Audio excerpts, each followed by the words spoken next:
ಮತ್ತೆ ಯಾರ ಕಡೆ ತಿರುಗಿ ನೋಡಿದೆ. ಅವಿಧೇಯತೆ, ಅವಿಧೇಯತೆ ಕೀழ்ಪಡಿದಲಿಲ್ಲವಾದ ಕಾರಣ. ಅದರಿಂದ ಬಹಳ ಎಚ್ಚರವಾಗಿರಲಿ. ಹಲ್ಲೆಲೂಯಾ. ದೇವರ ಮಾತಿಗೆ ವಿಧೇಯರಾಗಲಿ. ಆತನ ವಿಧೇಯತೆಯನ್ನು ಮೆಚ್ಚುವಷ್ಟು ಯಜ್ಞ ಹೋಮಗಳಿಗೆ ಮೆಚ್ಚುತ್ತಿಲ್ಲ. ಅದರಿಂದ ವಿಧೇಯತೆಯಿಂದ ದೇವರು ನಮ್ಮನ್ನು ಮಹಿಮೆ ಪಡಿಸೋಣ. ಹಲ್ಲೆಲೂಯಾ. ಸರಿ, ಸಮಯ ಹೋಗ್ತಾ ಇದೆ. 9:20. 4 ನಿಮಿಷನೇ ಮಾತಾಡಕ್ಕಾಗಲ್ಲ. 20 ನಿಮಿಷನೇ. ಹಲ್ಲೆಲೂಯಾ. ಸರಿ ಇರಲಿ. ದೇವರು ನಾಮ ಮಹಿಮೆ ಪಡಲಿ. ಇವತ್ತಿನ ಒಂದು ವಿಷಯ ಏನಂದ್ರೆ, ಪಾಪವನ್ನ ಕುರಿತು ನಾವು ಜ್ಞಾಪಕ ಮಾಡಿಕೊಳ್ಳೋಣ. ಮನೆ ಬರೆಯುವಂತದ್ದಾಗ ದೇವರು ವಾಕ್ಯವನ್ನ ತಿಳಿಸ್ತಾರೆ. ಏನಂತಾರೆ? ಮರಣವಲ್ಲದ ಪಾಪ, ಮರಣಕರವಾದ ಪಾಪ. ಈ ಪಾಪವನ್ನು ಕುರಿತು ದೇವರು ನನ್ನೊಟ್ಟಿಗೆ ಮಾತನಾಡ್ತಾ ಹೇಳಿದ್ರು. 2 ವಿಧದ ಪಾಪಗಳಿದೆ. ಹಲ್ಲೆಲೂಯಾ. ಇದಕ್ಕೆ ಮುಂಚೆ ಪಾಪ ಒಂದೇ ಪಾಪ ಅಂತ ತಿಳ್ಕೊಂಡಿದೆ. ದೇವರು ನಾವು ಮಾಡಿದ ತಪ್ಪುಗಳನ್ನ ದೇವರು ಕ್ಷಮಿಸ್ತಾರೆ ಅಂತೇಳಿ. ಹಲ್ಲೆಲೂಯಾ. ಇವಾಗೆಲ್ಲ ಮರಣವಲ್ಲದ ಪಾಪ ಉಂಟು, ಮರಣಕರವಾದ ಪಾಪ ಉಂಟು. ಮರಣವಲ್ಲದ ಪಾಪ, ಮರಣಕರವಾದ ಪಾಪವನ್ನು ಕುರಿತು ಇವತ್ತು ನಾವು ದೇವರ ವಾಕ್ಯದಲ್ಲಿ ನೋಡೋಣ. ಹಲ್ಲೆಲೂಯಾ. ಬೇಗನೆ ವಾಕ್ಯ ತೆಗಿರಿ. 1 ಯೋಹಾನ ವಾರ್ತೆ 5ನೇ ಅಧ್ಯಾಯ 16ನೇ ವಾಕ್ಯ ಮಾಡೋಣ. 5:16 ಬಣ್ಣ. ಯೋಹಾನ 5.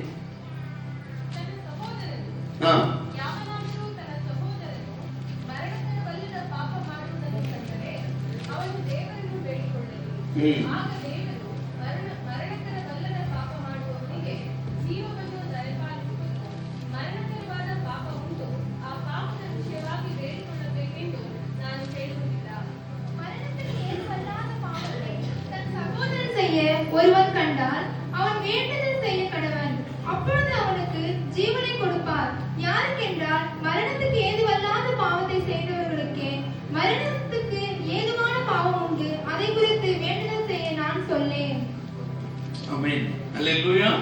மரணமல்லாத பாவம், மரணத்துக்குரிய பாவம். ஹல்லேலೂಯಾ. ಮರಣವಲ್ಲದ ಪಾಪ, ಮರಣಕ್ಕೂ ಪಾಪ ಎಂಬುದಾಗಿ ದೇವರ ವಾಕ್ಯದಲ್ಲಿ ನೋಡ್ತೇವೆ. ಯಾಕಂದ್ರೆ ಯಾವನಾದರೂ ತನ್ನ ಸಹೋದರನು ಮರಣಕರವಲ್ಲದ ಪಾಪ ಮಾಡುವುದನ್ನ ಕಂಡರೆ ಅವನ ದೇವರನ್ನ ಬೇಡಿಕೊಳ್ಳಲಿ. ಹಲ್ಲೆಲೂಯಾ. ದೇವರನ್ನ ಬೇಡಿಕೊಳ್ಳಲಿ. ಯಾಕಂದ್ರೆ ಮರಣವಲ್ಲದ ಪಾಪ ಮಾಡೋದು ಯಾಕೆ? ಕೆಲವು ಪಾಪಗಳು ಮರಣಕ್ಕೆ ನಡೆಸುತ್ತಿಲ್ಲ. ಯಾಕಂದ್ರೆ ದೇವರು ಅವುಗಳನ್ನು ಆಗ ದೇವರು ಮರಣಕರವಲ್ಲದ ಪಾಪ ಮಾಡುವವನಿಗೆ ಜೀವವನ್ನು ದಯಪಾಲಿಸಿದನು. ಅದರಿಂದ ದೇವರು ನಮ್ಮ ಪಾಪಗಳನ್ನು ಅಪ್ಪಿಕೊಳ್ಳೋದಿಲ್ಲಂತೆ. ಮರಣವಲ್ಲದ ಪಾಪವನ್ನ ದೇವರು ಅದನ್ನು ಅಪ್ಪಿಕೊಳ್ಳೋದಿಲ್ಲಂತೆ. ಅದನ್ನು ಕ್ಷಮಿಸುವಂತ ದೇವರಾಗಿದ್ದಾರೆ.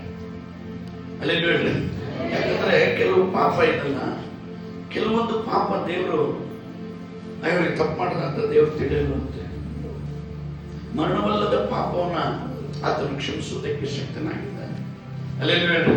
ನೋಡಿ, ನಾವು ರಕ್ಷಣೆ ಹೊಂದದೇ ಇದ್ದಾಗ ಎಷ್ಟೋ ಪಾಪಗಳನ್ನ, ಅಕ್ರಮಗಳನ್ನ, ಅನ್ಯಾಯಗಳನ್ನ, ಕೆಟ್ಟ ಚಟಗಳನ್ನ, ಕೆಟ್ಟ ಕಾರ್ಯಗಳನ್ನ ನಾವು ಮಾಡಿದ್ವಿ. ಹಲ್ಲೆಲೂಯಾ. ಇವೆಲ್ಲ ಮರಣಕರವಾದ ಪಾಪವಾಗಿತ್ತು. ಯೇಸು ಸ್ವಾಮಿ ಆತನ ರಕ್ತದಿಂದ ನಮ್ಮೆಲ್ಲಾ ಪಾಪಗಳನ್ನ ತೊಳೆದು ಶುದ್ಧಿ ಮಾಡಿದ್ರು. ಹಲ್ಲೆಲೂಯಾ. ಪಾಪೆಲ್ಲ ತೊಳೆದು ನಮ್ಮ ಪಾಪತ್ತೆಲ್ಲ ಕಳುವಿ ಅವ್ರ ರಕ್ತತ್ತಾಲ ಶುದ್ಧೀಕರಿತಾರೆ ಎಂದು ವೇದದಲ್ಲಿ ವಾಸಿಗಳು ನಮ್ಮ ಪಾಪಗಳನ್ನ ತೊಳೆದು ನಮ್ಮ ಶುದ್ಧಿ ಮಾಡಿದ್ರು ಅಂತ. ಅದೇ ಯೋಹಾನ 1ನೇ ಅಧ್ಯಾಯ 9ನೇ ವಾಕ್ಯ ಓದ್ರಿ. 1ನೇ ಯೋಹಾನದಲ್ಲೇ ನಮ್ಮ ಪಾಪಗಳನ್ನು ಒಪ್ಪಿಕೊಂಡು ಅರಿಕೆ ಮಾಡಿದರೆ ಆತನು ನಂಬಿಗಸ್ತನೂ ನೀತಿವಂತನೂ ಆಗಿರುವುದರಿಂದ ನಮ್ಮ ಪಾಪಗಳನ್ನು ಕ್ಷಮಿಸಿಬಿಟ್ಟು ಸಕಲ ಅನೀತಿಯನ್ನು ಪರಿಹರಿಸಿ ನಮ್ಮನ್ನು ಶುದ್ಧಿ ಮಾಡುವನು. நம்முடைய பாவங்களை நாம் அறிக்கையிட்டால் நம்முடைய பாவங்களை நாம் அறிக்கையிட்டால் பாவங்களை நமக்கு மன்னித்து பாவங்களை நமக்கு மன்னித்து எல்லா அநியாயத்தையும் நீக்கி நம்மை சுத்திகரிப்பதற்கு உண்மையும் நீதியும் உள்ளவராய் அவர் உண்மையும் நீதியும் உள்ளவரா இருக்கிறார். 1 யோவான் 1:9 அல்லேலೂಯಾ. ಇವಾಗ ನೋಡ್ರಿ, ನಮ್ಮ ಪಾಪಗಳನ್ನು ಒಪ್ಪಿಕೊಂಡು ಅರಿಕೆ ಮಾಡಿದ್ರೆ ದೇವರು ಅದನ್ನ ಕ್ಷಮಿಸ್ತಾರೆ. ನಮ್ಮ ಪಾಪನ ಒಪ್ಕೋಬೇಕು. அல்லேலூಯಾ. ನಾನು ಪಾಪನೇ ಮಾಡಿಲ್ಲ, ನಾ ಪರಿಶುದ್ಧನಾಗಿದ್ದೇನೆ, ನಾ ಪರಿಶುದ್ಧಳಾಗಿದ್ದೇನೆ ಎಂಬುದಾಗಿ, அல்லேலூಯಾ, ನಾನು ಎಂಬ ಅಹಂಭಾವದಿಂದ ನಾವು ಹೇಳಿದಾದ್ರೆ ದೇವರು ಅದು ಮರಣಕರವಾದದ್ದು. ಅದರಲ್ಲಿ ವಾಕ್ಯ ಹೇಳುತ್ತೆ, ಅರಿಕೆ ಮಾಡಿದರೆ, அல்லேலூಯಾ, ಹೌದು ನಾನು ಪಾಪ ಮಾಡಿದೆ, ನಾನು ತಪ್ಪು ಮಾಡಿದೆ ಅಂತ ನೀನು ಅರಿಕೆ ಮಾಡಿದರೆ ಆತನ ನಂಬಿಗಸ್ತನು ನೀತಿವಂತನು ಆಗಿರುವುದರಿಂದ ನಮ್ಮ ಪಾಪಗಳನ್ನ ಕ್ಷಮಿಸಿ ಬಿಟ್ಟು, அல்லேலூಯಾ, ನಮ್ಮ ಪಾಪಗಳನ್ನ ಕ್ಷಮಿಸಿ ಬಿಡ್ತಾರೆ. ಅದೇ ವಾಕ್ಯ ಹೇಳಿದ್ರೆ ಮರಣವಲ್ಲದ ಪಾಪ. ಕೇಳ್ತಾ ಇದ್ದೀರಾ? ಎಂತ ಪಾಪ? ಆಮೆನ್, அல்லேಲೂಯಾ. ಈ ಮರಣವಲ್ಲದ ಪಾಪ ಅಂದ್ರೇನು? ಈ ಚಿಕ್ಕ ಚಿಕ್ಕ ತಪ್ಪುಗಳನ್ನ ಮಾತಾಡಿಲ್ಲ ಮಾಡಿಲ್ಲ ಅಂತ ಹೇಳಿ ದೇವ್ರ ಮುಂದೆ ಕ್ಷಮೆ ಕೇಳಪ್ಪ, ನಾನು ಮಾಡಬಾರ್ದಾಗಿ ಸ್ವಾಮಿ, ಅಪ್ಪ ನಾ ಸಹಿ ಕೊಡೋದಾಯ್ತಪ್ಪ, ನಾ ಸಹಿಟ್ಟಪ್ಪ, ಇದರದಾರ ನಮ್ಮ ಮನುಷ್ಯ, ಇದರದ ನಮ್ಮ ದಿವಸ ನನ್ನ ಕ್ಷಮಿಸಪ್ಪ ಎಂಬುದಾಗಿ ಪಾಪವನ್ನು ಅರಿಕೆ ಮಾಡಿದರೆ ಆತನು ನಂಬಿಗಸ್ತನು ನೀತಿವಂತನಾಗಿರುವ ದೇವರು ನಮ್ಮ ಪಾಪಗಳನ್ನು ಕ್ಷಮಿಸಿ ಬಿಟ್ಟು ಸಕಲ ಅನೀತಿಯನ್ನು ಪರಿಹರಿಸಿ ನಮ್ಮನ್ನು ಶುದ್ಧಿ ಮಾಡುವನು. அல்லேலூಯಾ. ಪಾಪಗಳನ್ನು ಪರಿಹರಿಸಿ ನಮ್ಮನ್ನು ಶುದ್ಧಿ ಮಾಡ್ತಾನೆ. ನಮ್ಮನ್ನು ಶುದ್ಧಿ ಮಾಡಿದ ಮೇಲೆ ಮರಣಕರವಾದ ಪಾಪ ನಾವು ಮಾಡೋದಾದ್ರೆ, ಮತ್ತೆ ತಿರುಗಿ ಅದೇ ಪಾಪವನ್ನ ಮಾಡಿದ್ರೆ ತೊಳೆದಂದಿ ಕೆಸರಲ್ಲಿ ಮತ್ತೆ ಓಡಾಡೋದಕ್ಕೆ ಹೋಗುವಂತೆ, ನಾಯಿ ಬೇಡವೆಂದು ಕಕ್ಕಿದ್ದನ್ನ ಮತ್ತೆ ತಿನ್ನುವುದಕ್ಕೆ ತಿರುಗಿಕೊಳ್ಳುವ ಹಾಗೆ ನಾವೇ ತಿರುಗಿ ಮಾಡಿದಂತ ಪಾಪಗಳನ್ನೇ ತಿರುಗಿ ನೋಡುವುದಾದರೆ, ನಾವು ಸೈದ ನಾಯಿ ಕಕ್ಕಿನದ ಮರುಡಿ ತಿನ್ನುತ್ತಿರುವುದು, ಕಡುವಿನ பன்றி மறுபடிய சேர்த்தத புரளவும் போகிறது போல என்று கர்த்தர் சொல்கிறார். வேணாண்டு விட்டு வந்த பாவத்தை மறுபடியும் நாம் செய்யும் தான் நமக்கு ನ್ಯಾಯ ತೀರ್ಪು வரும். ಬೇಡಾಂದ ಬಿಟ್ಟು ಬಂದಂತ ಪಾಪವನ್ನು ಮತ್ತೆ ಅಪ್ಪಿಕೊಳ್ಳೋದಾದ್ರೆ, ಮತ್ತೆ ನಾನು ಕೈಗೊಳ್ಳೋದಾದ್ರೆ, அல்லேலூಯಾ, ಅದು ಪಾಪ. ಯಾಕಂದ್ರೆ ಅರಿಕೆ ಮಾಡಿ ಬಿಟ್ಬಿಡೋನು ಕರುಣೆ ಎಂಬುದಾಗಿ ದೇವರ ವಾಕ್ಯದಲ್ಲಿ ನೋಡ್ತೇವೆ. ಪಾಪವನ್ನ ಕ್ಷಮಿಸಿಬಿಡೋನು ಎಂಬುದಾಗಿ ದೇವರ ವಾಕ್ಯದಲ್ಲಿ ನೋಡ್ತೇವೆ. அல்லேலூಯಾ. ಪಾಪದ ಸಂಬಳ ಆದ್ರೆ ಇದು ಕ್ಷಮಿಸೋ ಪಾಪ. ಯಾಕಂದ್ರೆ ಮರಣವಲ್ಲದ ಪಾಪವನ್ನ ದೇವರು ಕ್ಷಮಿಸ್ತಾರೆ. மரணமல்லாத பாவத்தை கர்த்தர் மன்னிக்கிறார். அதனால மன்னிக்கிற தேவன். அதனால தான் நம்மளை மன்னித்து நம்ம பாவங்களை விடுதலை செய்து அதை நம்ம ಕ್ಷಮಿಸಿ ನಮ್ಮ ಪಾಪದಿಂದ ಬಿಡುಗಡೆ ಮಾಡಿ ನಮ್ಮನ್ನು ಆಶೀರ್ವದಿಸುವರಾಗಿದ್ದಾರೆ. அல்லேಲೂಯಾ. ಮರಣವಲ್ಲದ ಪಾಪ, ನಮ್ಮ ಪಾಪಗಳನ್ನು ಒಪ್ಪಿಕೊಂಡು ಅರಿಕೆ ಮಾಡಿದರೆ ಆತನ ನಂಬಿಗಸ್ತನು ನೀತಿವಂತನು ಆಗಿರುವುದರಿಂದ ಪಾಪಗಳನ್ನು ಕ್ಷಮಿಸಿಬಿಟ್ಟು ಸಕಲ ಅನೀತಿಯಿಂದ ಪರಿಹರಿಸಿ ನಮ್ಮನ್ನು ಶುದ್ಧಿ ಮಾಡುವುದು. அல்லேலூಯಾ, அல்லேಲೂಯಾ. ನಮ್ಮನ್ನು ಶುದ್ಧಿ ಮಾಡುವಂತ ದೇವಾದಿ ದೇವನಾಗಿದ್ದಾರೆ. ಅದಕ್ಕಾಗಿ ನಾವು ಆತನನ್ನ ಕೊಂಡಾಡುವರಾಗಿದ್ದೇವೆ. ಈಗ ಎರಡನೇ ಪಾಪವನ್ನು ನೋಡೋಣ. ಎರಡನೇ ಪಾಪ ಏನು? ಮರಣಕರವಾದ ಪಾಪ ಉಂಟು. அல்லேலೂಯಾ. ಯಾವುದು ದೇವರು ಕ್ಷಮಿಸದ ಪಾಪ ಎಂಬುದಾಗಿ ದೇವರ ವಾಕ್ಯದಲ್ಲಿ ನೋಡ್ತೇವೆ.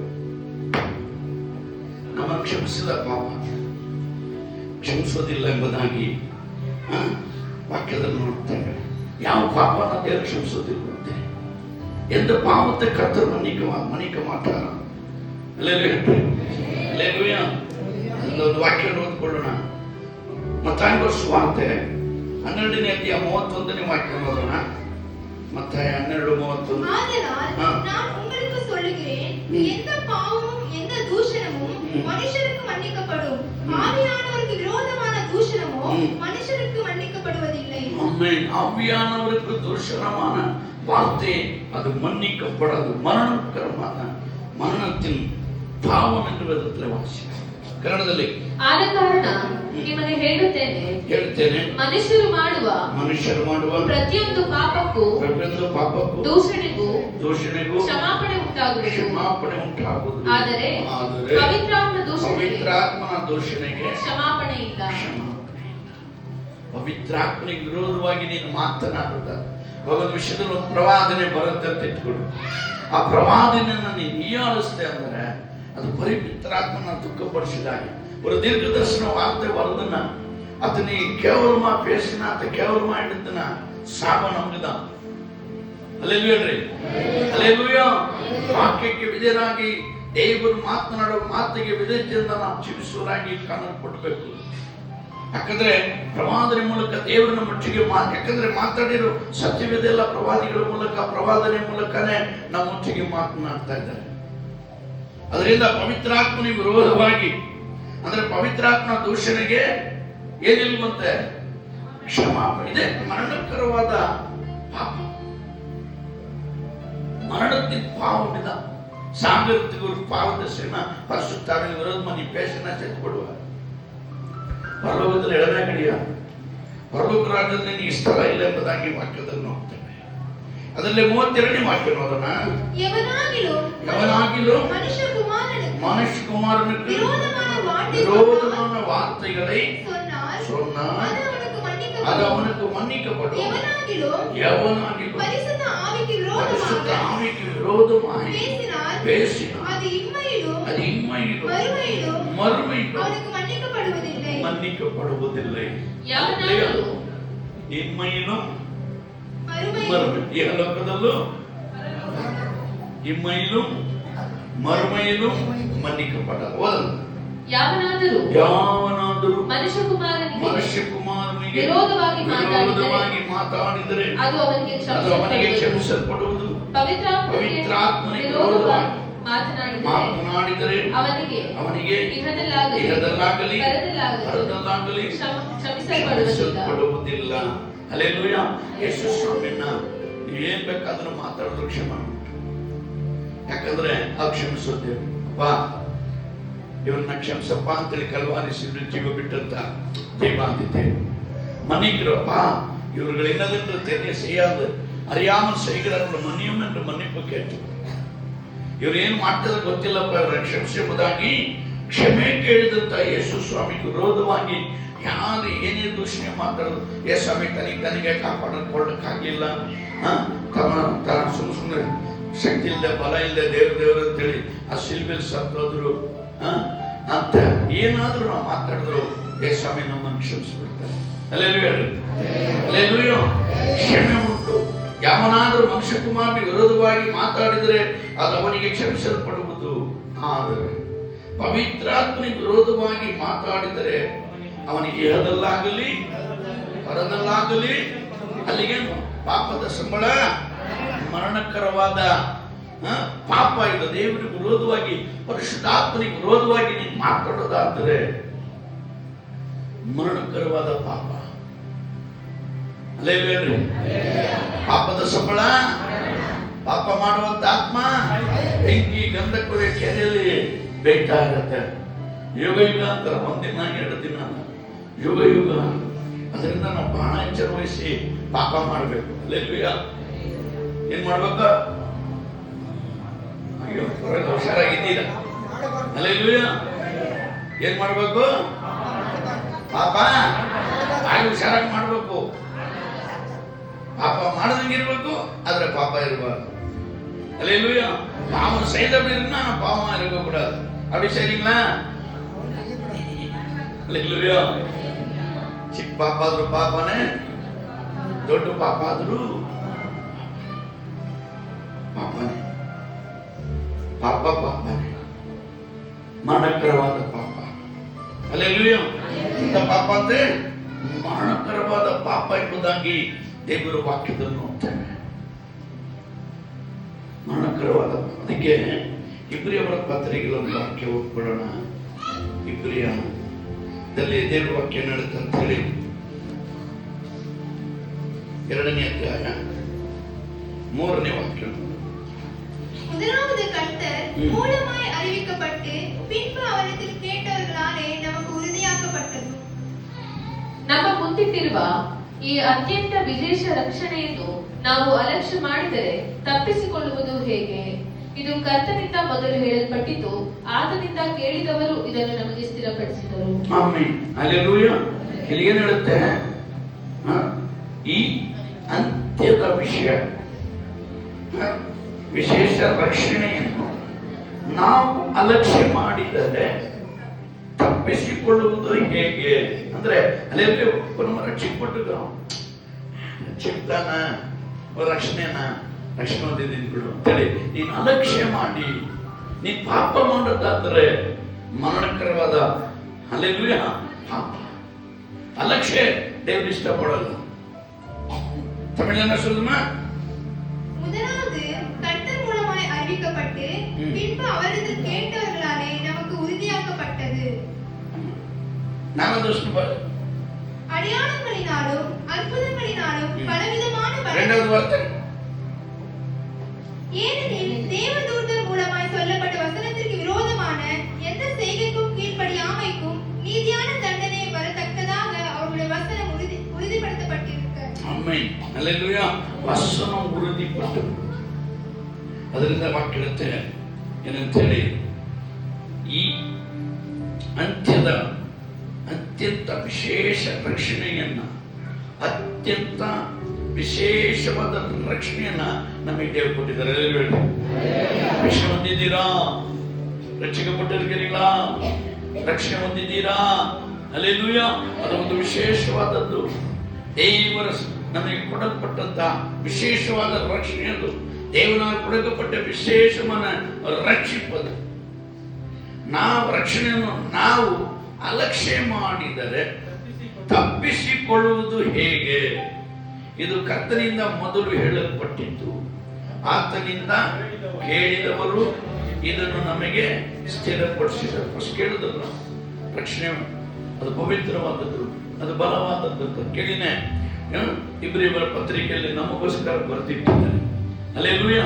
ಕೇಳಲ್ಪಟ್ಟದನ್ನ ಬರೆದಿದ್ದಾರೆ ಎಂಬುದಾಗಿ ದೇವರ ವಾಕ್ಯದಲ್ಲಿ ನೋಡ್ತೇವೆ. ಆತನಿಂದ ಕೇಳಿದವರು ಇದನ್ನು ನಮಗೆ ಸ್ಥಿರಪಡಿಸಿದ್ದಾರೆ. ಹಲ್ಲೆಲೂಯಾ. ಯಾರು ಕೇಳಿದನ್ನು ಮಾಡಿಲ್ಲ, ಕೇಳಿನೇ ನಮಗೋಸ್ಕರ ತಿಳಿಸಲ್ಪಟ್ಟಿರುವಂತ ಈ ವಾಕ್ಯ ಆಗಿದೆ. 6ನೇ ಅಧ್ಯಾಯ 4ನೇ ವಾಕ್ಯ ಅನ್ನೋದನ್ನ 6:4 ಇಬ್ರಿಯ 6:4. ஏனெனில் ஒரு தரம் பிரகாசிப்பிக்கப்பட்டும் பரமாவை ருசி பார்த்தும் பரிசுத்த ஆவியை பெற்றும் தேவனுடைய நல்வாழ்த்தையும் இனிவரும் உலகத்தின் பலன்களையும் ருசி பார்த்தும் மறுதலித்து போனவர்கள் தேவனுடைய குமாரனை தாங்களே மறுபடியும் சிலுவையில் அறைந்து அவமானப்படுத்துகிறபடியால் மனம் திரும்புகிறது கேதுவாய் அவர்களை மறுபடியும் புதுப்பிக்கிறது கூடாத காரியம். ಒಂದು ಸಾರಿ ಜ್ಞಾನ ಪ್ರಕಾಶದಲ್ಲಿ ಸೇರಿ, ಜ್ಞಾನ ಪ್ರಕಾಶದಲ್ಲಿ ಹಲ್ಲೆಲೂಯಾ. ಪಾಪಿಗಳಾಗಿದ್ದಂತೆ ನಮಗೆ ಜ್ಞಾನ ಬಂದು ಜ್ಞಾನ ಪ್ರಕಾಶವಾದ ದೇವರ ಆ ಮಹಿಮೆ. ಆದಿಯಲ್ಲಿ ವಾಕ್ಯವಿತ್ತು, ವಾಕ್ಯವ ದೇವರ ಬಳಿಯಲ್ಲಿತ್ತು, ಆ ವಾಕ್ಯವೇ ದೇವರಾಗಿತ್ತು, ಅದು ಮನುಷ್ಯನಿಗೆ ಬೆಳಕಾಗಿತ್ತು. ಜ್ಞಾನ ಬೆಳಕಲ್ಲಿ, ಅಜ್ಞಾನದ ಬೆಳಕಲ್ಲಿ ನಾವು ಪ್ರವೇಶ ಮಾಡಿದ್ದೇವೆ.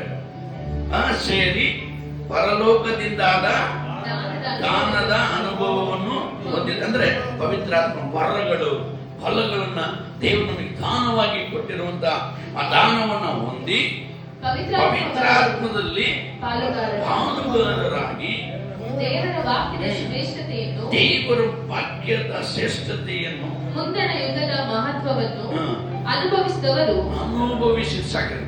ಹಲ್ಲೆಲೂಯಾ. ಇಲ್ಲಿ ವಾಕ್ಯದಲ್ಲಿ ನೋಡ್ತೇವೆ, ಏನು ಪವಿತ್ರಾತ್ಮದಲ್ಲಿ ಪಾಲುಗಾರ ಅಂದ್ರೆ ಅಭಿಷೇಕ ಹೊಂದಿ ಅನ್ಯ ಭಾಷೆ ಮಾತಾಡಿ ಯಾವಾಗಲೂ ಅನ್ಯ ಭಾಷೆ ತುಂಬಿ ಪ್ರಾರ್ಥನೆ ಮಾಡುತ್ತಿದ್ದಂತ ನಾವು, ಅದನ್ನು ಅನುಭವಿಸಿದಂತ ನಾವು, ಶ್ರೇಷ್ಠತೆಯನ್ನ, ಮುಂದಿನ ಯುಗದ ಮಹತ್ವವನ್ನು ಅನುಭವಿಸಿದ ಮುಂದೆ. ಅಂದ್ರೆ ನಮಗೆ ದೇವರ ರಾಜ್ಯ ಇದೆ, ನಾವು ದೇವರ ರಾಜ್ಯಕ್ಕೆ ಹೋಗ್ತೇವೆ, ನಮಗೋಸ್ಕರ ದೇವರು ಒಂದು ಸ್ಥಳವನ್ನು ಸಿದ್ಧ ಮಾಡಿದ್ದಾರೆ, ನಾನು ಹೋಗ್ತೀನಿ, ನನಗೋಸ್ಕರ ಕಟ್ಟಲ್ಪಟ್ಟಂತ ಮನೆಯಲ್ಲಿ ನಾನು ವಾಸ ಮಾಡ್ತೀನಿ ಅಂತೇಳಿ ಪ್ರಾರಂಭದಲ್ಲಿ ವಿಶ್ವಾಸದಲ್ಲಿ ನಾವು ಎದ್ದು ಬಹಳ ಆಸಕ್ತಿ, ಬಹಳ ದಹ, ಹೋಗ್ತಾ ಹೊರಬರ ಮಾಮಿ ಹಲ್ಲೆಲೂಯಾ. ಬರ್ತಾ ಏನಾಯ್ತಂತೆ, ಅಭಿಷೇಕ, ಪ್ರಾರ್ಥನೆ ಎಲ್ಲ ಕಡಿಮೆ, ಲೋಕರೀತಿಯ ಕಾರ್ಯಗಳು ಹೆಚ್ಚಾಗ್ತಾ ಪ್ರಾರಂಭ ಆಗ್ತವೆ.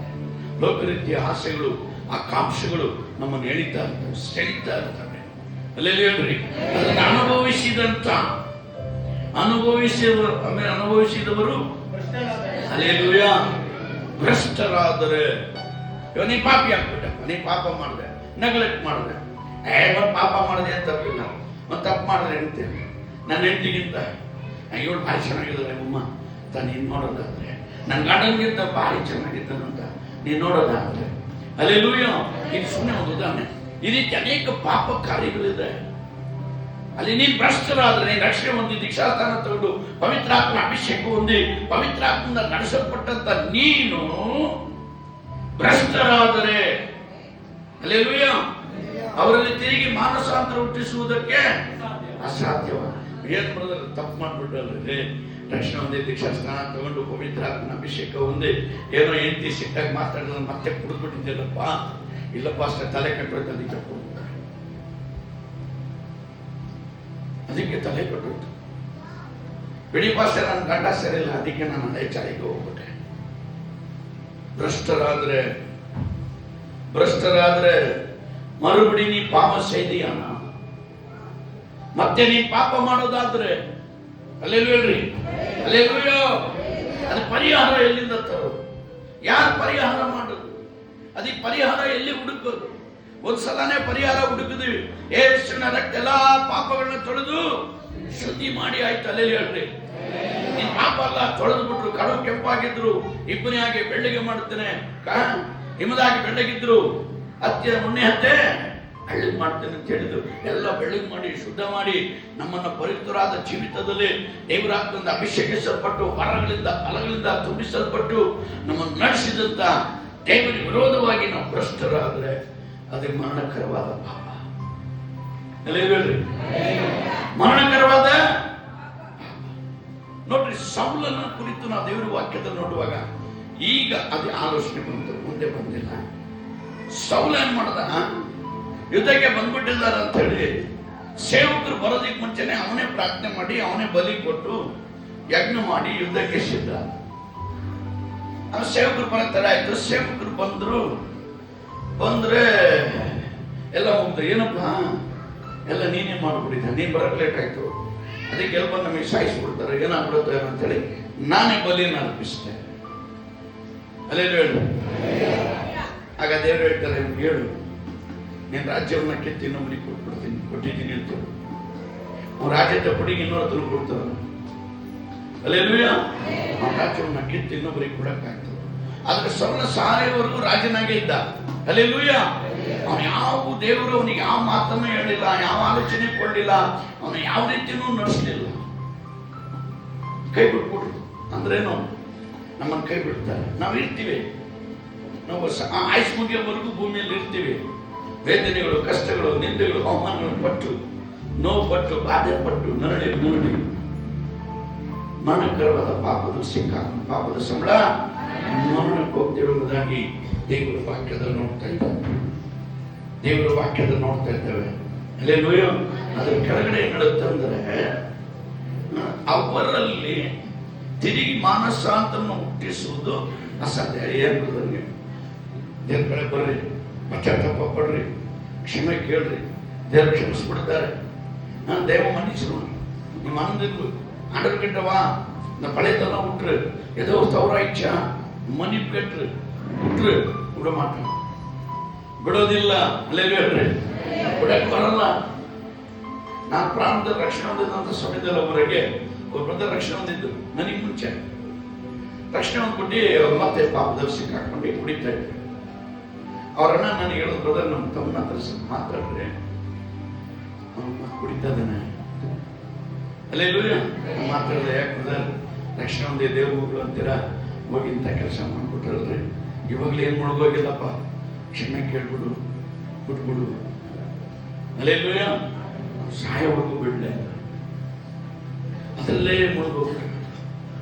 ಶೈತನ ಒಂದ್ಸಲ ಅಟ್ಯಾಕ್ ಮಾಡ್ದ, ರಕ್ಷಣೆ ಹೊಂದಿದ ಮೇಲೆ ಎರಡನೇ ಸಲ ನಮ್ಮನ್ನು ಅಟ್ಯಾಕ್ ಮಾಡ್ದಂದ್ರೆ ಯಾರೇ ಬುದ್ಧಿವಾದ ಹೇಳಿದ್ರು, ಯಾರೇ ಬಂದು ಪ್ರವಾದನೆ ಹೇಳಿದ್ರು, ಎಷ್ಟೇ ವಾಕ್ಯ ಹೇಳಿದ್ರು, ಅಲ್ಲೆಲ್ಲೂಯ ಮಾನಸಾಂತರ ಹೊಂದೋದಕ್ಕೆ ಸಾಧ್ಯ ಇರಲಿಲ್ಲ.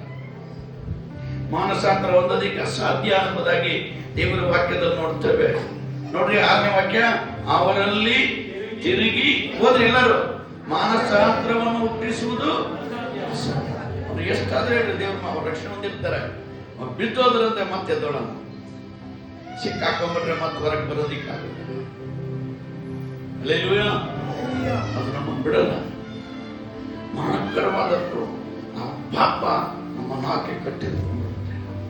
ಬಿಡದೇ ಇಲ್ಲ. ನೀನೇನು ಪ್ರಯಾಸ ಮಾಡಿದ್ರು ನೀನ್ ನೆನೆಸ್ತೀಯ, ಸ್ವಲ್ಪ ಹೊತ್ತಲ್ಲಿ ಮತ್ತೆ ಅದನ್ನು ನೆನೆಸಕ್ಕೆ ಬಿಡೋದಿಲ್ಲ. ಮರಣಕರವಾದ ಪಾಪ, ಮರಣಕರವಾದ ಪಾಪ. ನೀನ್ ಇಲ್ಲಿ ಸಾಯಲಿಲ್ಲ ಅಂದ್ರು ಆಯುಷ್ ಮುಗಿದು ಸತ್ ಮೇಲೆ ಡೈರೆಕ್ಟ್ ಬೆಂಕಿ ಗಂಧಕುರೆ ಕೆರೆಗೆ ತಗೊಳ್ಬಾರ್ದು. ಮನಸ್ಸಾತ್ರ ನೀವು ಒಂದು ಹೋದ್ರೆ ದೇವರ ರಾಜ್ಯವು ನಿನಗೆ ಕೊಡಲ್ಪಡುವುದೇ ಇಲ್ಲ. ಅಲ್ಲೇಲೂಯಾ. ಅದರಿಂದ ಮರಣವಲ್ಲದ ಪಾಪ, ಮರಣಕರವಾದ ಪಾಪವನ್ನು ಕುರಿತು ನಾವು ದೇವರ ವಾಕ್ಯದಲ್ಲಿ ನೋಡ್ತಾ ಇದ್ದೇವೆ. Alleluia, alleluia. ಅದರಿಂದ ವಾಕ್ಯ ಹೇಳುತ್ತೆ, 7ನೇ ವಾಕ್ಯ ನೋಡ್ರಿ, ಭೂಮಿಯು ತನ್ನ ಮೇಲೆ ಅನಾಕವರ್ತಿ ಸುರಿಯುವ ಮಳೆಯನ್ನು ಹೀರಿಕೊಂಡು ಅದು ಯಾರ ನಿಮಿತ್ತವಾಗಿ ವ್ಯವಸಾಯ ಮಾಡಲ್ಪಡುತ್ತದೋ ಅವರಿಗೆ. ಅಲ್ಲೇಲೂಯಾ. 6ನೇ ವಾಕ್ಯ ಮಾತ್ರ ಸಾಕು. ಅದರಿಂದ ಎಲ್ಲರ ಮುಂದೆ ಏನಾಗತ್ತಂತೆ, ಎಲ್ಲರ ಮುಂದೆ ಅವರು ತಮ್ಮ ಪಾಲಿಗೆ ದೇವರ ಮಗನನ್ನು, 6ನೇ ವಾಕ್ಯ, ಪಾಲಿಗೆ ದೇವರ ಮಗನನ್ನು ಪುನಃ ಶಿಲುಬೆಗೆ ಹಾಕುವರು, ಆತನನ್ನು ಎಲ್ಲರ ಮುಂದೆ ಅವಮಾನ ಪಡಿಸುವರು ಆಗಿದ್ದಾರೆ. ಯಾರು? ಬಿಡಲೊಲ್ಲದ ಪಾಪ. ಪಾಪ ಮಾಡ್ಬಿಟ್ಟಿವಿ, ಹೊರಗೆ ಬರಕ್ಕಾಗಲ್ಲ. ಎಚ್ಚರವಾಗಿರಿ, ಶೈತಾನು ಗತಿಸು ಸುಮದ ಪಾದಲಿ ಯಾರು ನಂಬಿಲಿ ಅಂತ ದಾರಿ ಹುಡುಕ್ತಾ ಇದ್ದಾನೆ. ಯಾರು விழுகலாம்னு பிசாசு கர்ஜிக்கிற சிங்கத்தின் போல தேவ பிள்ளைகளை தான் ஒழுங்க பார்ப்பான். ದೇವರ ಮಕ್ಕಳನ್ನೇ ಮುಂದೆ ಕೊಡ್ತಾ ಇರೋದು. ಅಲ್ಲೇಲೂಯಾ. ಪಾಪದಲ್ಲಿರೋರು ನಾವೇನು ಹುಡುಕೋದಿಲ್ಲ, ಯಾಕಂದ್ರೆ ಅಷ್ಟೇ ಪಾಪದಲ್ಲಿದ್ದಾರೆ. ನಾವೆಲ್ಲ ಪಾಪದಲ್ಲಿ ಇದ್ದರನ್ನ ದೇವರು ನಮ್ಮನ್ನು ಬಿಡುಗಡೆ ಮಾಡಿ ತನ್ನ ಸ್ವಂತ ರಕ್ತದಿಂದ ತೊಳೆದು ನಮ್ಮನ್ನು ಶುದ್ಧೀಕರಿಸಿ ಪವಿತ್ರಾತ್ಮನ ವರಗಳಿಂದ ಫಲಗಳಿಂದ ನಮ್ಮನ್ನು ತುಂಬಿಸಿ ಆತ್ಮಿಕ ಜೀವಿತದಲ್ಲಿ ನಡೆಸ್ತಿರುವಂತ ನಾವು ಮತ್ತೆ ಹಳೆಯದಕ್ಕೆ ತಿರುಗಿಕೊಂಡ್ರೆ ಅಲ್ಲಿ ವಾಕ್ಯ ಹೇಳುತ್ತೆ. ಅಲ್ಲೇಲೂಯಾ. ಏನಾಗತ್ತಂತೆ, ಅವರು ತಮ್ಮ ಪಾಲಿಗೆ ದೇವರ ಮಗನನ್ನು ಪುನಃ ಶಿಲುಬೆಗೆ ಹಾಕುವರು. ಮತ್ತೆ ಯೇಸುವಿನ ಶಿಲುಬೆಗೆ ಇವರೆಲ್ಲ ದೇವರ ಮಕ್ಕಳಂತೆ. ಸದ್ಯಸ ಟ್ಯಾಕ್ಸ್ ಮಾಡಿದ್ರು, ಸೋದರ ಅಲ್ಲೇಲೂಯಾ ಅಂತ ಇದ್ರು. ಇವಾಗ ನೋಡು, ಹಳೆಯ ಪರಿಸ್ಥಿತಿ ಬಂದ್ಬಿಟ್ಟು ಇವರೆಲ್ಲ ದೇವರ ಮಕ್ಕಳಂತೆ, ಇವರೆಲ್ಲ ಯೇಸು ಮಕ್ಕಳಂತೆ. ಯೇಸು ಸ್ವಾಮಿನ ನಮ್ಮ ನಿಮಿತ್ತ ಮತ್ತೆ ಮತ್ತೆ ಮತ್ತೆ ಶಿಲುಬೆಗೆ செடில்படுத்த மறுபடியும் இயேசு சிலுவையில் அறியப்பட்டிருக்கிறோம். ஒரு முறை தான் அறிஞ்சாரு. ஆனா இப்ப நம் நாடு தினந்தோறும் ஒருத்தர் பாவம் செய்து மறுபடியும் சிலுவையில அவரை அறிந்து கொண்டே இருக்கிறோம். ದಿನನಿತ್ಯ ಒಂದು ಪಾಪ ಮಾಡಿ ದೇವರನ್ನ ಯೇಸುವನ್ನು ಮತ್ತೆ ಆ ಶಿಲುಬೆಗೆ ಜಡಿಸ್ತಾ ಇದ್ದೇವೆ. ಅಲ್ಲೆಲ್ಲ ಹೇಳ್ರಿ, ಜಡಿಸ್ತಾ ಇದ್ದೇವೆ. ಆತನನ್ನು ಎಲ್ಲರ ಮುಂದೆ ಯಾರು ಅವಮಾನ ಪಡಿಸೋದು?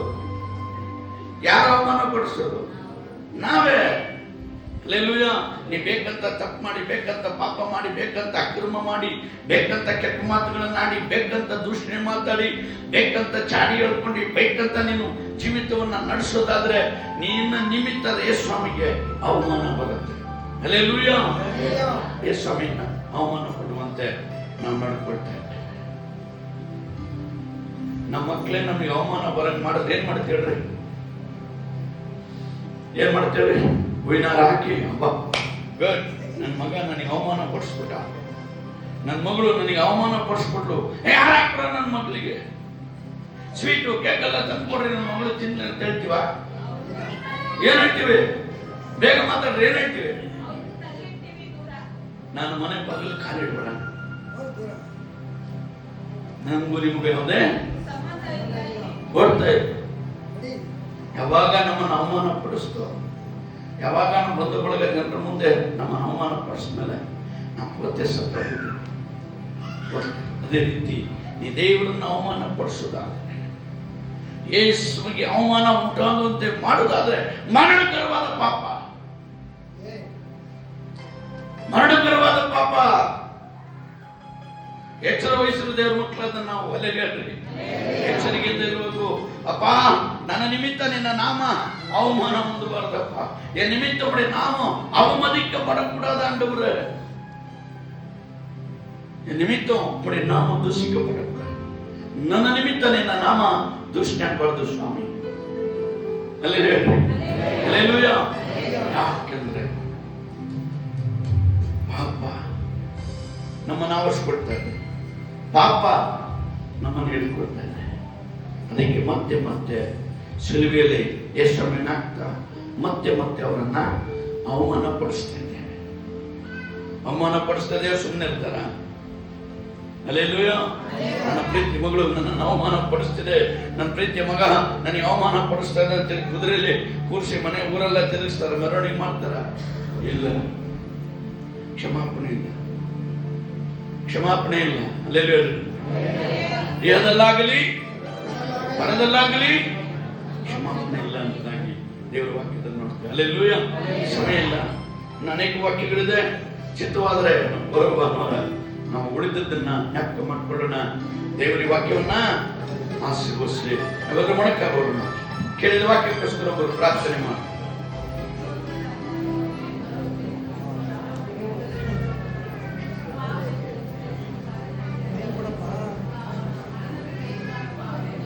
பேசுறதுக்காக நன்றி ஆண்டவரே. அப்பா, மனசபுரம் விரோதமாக வார்த்தை சொன்னால் அது மன்னிக்கப்பட ஆண்டவரே. பரிசுத்த ஆவிக்கு விரோதமாய் அப்பா அது இம்மையிலும் மறுமையிலும் அப்பா மன்னிக்கப்படுவதில்லை. பேசின ஒவ்வொரு